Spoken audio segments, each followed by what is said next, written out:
आज हमारे वतन अजीज भारत में सबसे ज्यादा अंडर ट्रायल अगर कोई है जेलों में तो मुसलमान, दलित, आदिवासी हैं। सर, इनका कन्विक्शन रेट देख लीजिए आप। एनसीआरबी का डेटा है 2017 से 21 का, 20% अंडर ट्रायल मुसलमान है, 16% कन्विक्शन है और मुसलमानों की आबादी 14.2% है। प्रिवेंटिव डिटेंशन यदि जिसको इस्तेमाल किया जाता है जुडिशियल प्रोसेस को सबवर्ट करने के लिए और फेयर ट्रायल को सबवर्ट करने के लिए, आज भारत की जेलों में 30% डेटेन्यूज मुसलमान हैं। उत्तर प्रदेश में 2017 में 33% मुसलमान डेटेन्यूज थे। आज 83.9% उत्तर प्रदेश की जेलों में मुसलमान डेटेन्यूज है। सर, एक और मिसाल दे रहा हूं, CSDS की रिपोर्ट है, थिंक टैंक है बहुत बड़ा, जो कहता है कि they have found substantial prejudice against Muslim the police force. Bihar, Maharashtra, Uttarakhand, Jharkhand, 2/3 of the surveyed police personnel believe that Muslims were more inclined to violence than members of the communities. ये empirical evidence है। इसी रिपोर्ट में कहा गया कि 35% जिन police के अहदेदारों का सर्वे किया गया, उन्होंने मॉब वायलेंस को नेचुरल करार दिया, खास तौर से उन केसों में जहां पर काउ स्लॉटर होता है। CJPAP का इन्वेस्टिगेशन रिपोर्ट है सर कि कोविड-19 के दौरान जिन लोगों 25% मुसलमानों का अरेस्ट किया गया था, ये बायसनेस नहीं है तो क्या है। मध्य प्रदेश में मुसलमान 7% के करीब है और 21% मुसलमानों का नाम सर FIR में डाल दिया गया था। सर, प्रोजेक्ट 39 ने, नेशनल लॉ यूनिवर्सिटी ने उन लोगों का सर्वे किया जिन पर सजाए मौत दी गई। हैरत अंगेज बात यह है कि सर 76% बैकवर्ड क्लास, दलित और रिलीजियस माइनॉरिटी से ताल्लुक था। कितने दलित और STs डेथ रो पर हैं सर? महाराष्ट्र में 50%। कितने मध्य प्रदेश में है सजाए मौत के? 36% दलित और आदिवासी। कर्नाटका में 36%, बिहार में 31%, झारखंड में 30%, गुजरात में 19 लोग जो सजाए मौत के इंतजार में हैं, 15 मुसलमान हैं। केरल में 60% जो सजाए मौत के मुलजिम है रिलीजियस माइनॉरिटीज है। सर, आखिर इस देश में कब तक ये चलता रहेगा कि अनस्पोकन रिजर्वेशन उन लोगों के लिए उनके पास पूरा पॉलिटिकल पावर है और एक अनस्पोकन रिजर्वेशन है दलित, मुसलमान, आदिवासियों के, इनको जेल में रहना पड़ता है।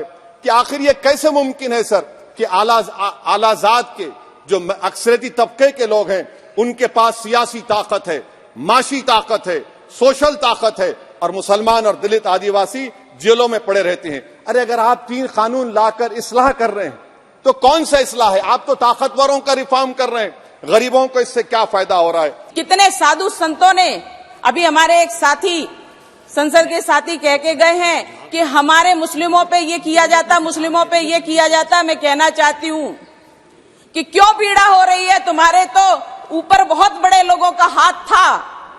कह दिया जाता कि इनको जमानत दे दो, क्रिमिनल होने के बाद भी उन्हें जमानत मिल जाती है। मैं आज धन्यवाद करती हूँ प्रधानमंत्री मोदी जी का, धन्यवाद करती हूँ अमित शाह जी का। मैं कुछ कोट करना चाहती हूँ महोदय।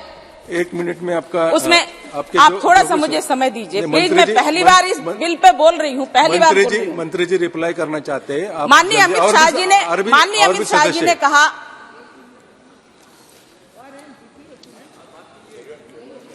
माननीय अमित शाह जी ने कहा कि ब्रिटिश प्रशासन की रक्षा मजबूती पर था, उनका उद्देश्य दंड का था, न्याय का नहीं, और यह सत्य है। हमने माननीय प्रधानमंत्री मोदी जी का भी एक इंटरव्यू में उनका एक कथन सुना। मोदी जी ने इंटरव्यू में कहा कि जनता हमें जितना अधिकार देगी, जनता हमें जितनी शक्ति देगी, हम उससे बढ़कर के काम करेंगे। और आज जनता ने ये दिखा दिया है कि हम आपको शक्ति दे रहे हैं, आप काम करिए। तो ये जनता का साथ और जनता का विकास और सबका साथ होने के साथ ही आज ये दंड का नहीं, आज ये न्याय का प्रावधान आया है हमारे बीच में और हम उस प्रावधान के अंतर्गत चल रहे हैं। महोदय, बहुत अच्छा ये लग रहा है कि इतने वर्षों बाद ही सही, बहुत सारे कष्टों को झेल करके बहुत लोग आगे आए हैं। और जहां अपराधों के लिए कहा जाता है ये अपराधी है, तो अंग्रेजों का शासन, ब्रिटिश का शासन के जो कष्ट झेले हैं उनके बारे में ये बात कहना चाहती हूं कि महोदय, ना संबंध दिया जाता था, जैसा सरकार चाहे वैसा सरकारें चलाती थी इन लोगों को।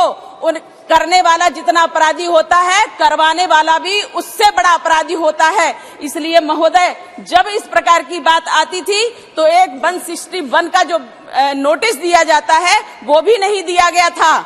कोई और की बात नहीं कर रही हूं, अपनी बात कहते हैं, लेकिन ऐसा साधु सन्यासियों के साथ हुआ है और हम भी उसको झेले हैं। 161 का बयान होता है, 161 का नोटिस दिया जाता है, तब आपको लेकर के पूछताछ की जाती है, जिससे आपके परिवार, आपके शिष्य, आपके सेवक, आपके रिश्तेदारों को पता होता है आप कहां हो।